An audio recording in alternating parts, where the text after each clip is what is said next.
Franz-Olivier Gisbert et Céline Pina sont récompensés lors d'un gala de soutien de l'armée israélienne par l'organisation Diaspora Defense Force, association fondée par le publicitaire Frank Tapiro. Et dans ce gala d'ailleurs, un quiz interactif durant le gala proposait au public de deviner le pourcentage de Gazaouis morts depuis le début de la guerre. Qu'en pensez-vous ?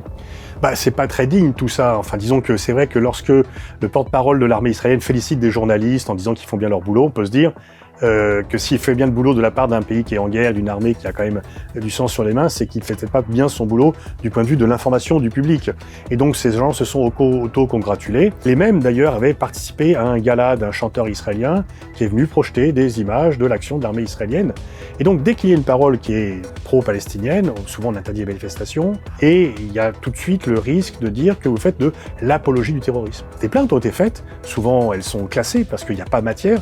Ce gala était en partie une sorte d'apologie des crimes de guerre, puisqu'on faisait des quiz sur le nombre de morts, ainsi que le gala du chanteur qui montrait des images de Tsahal en action.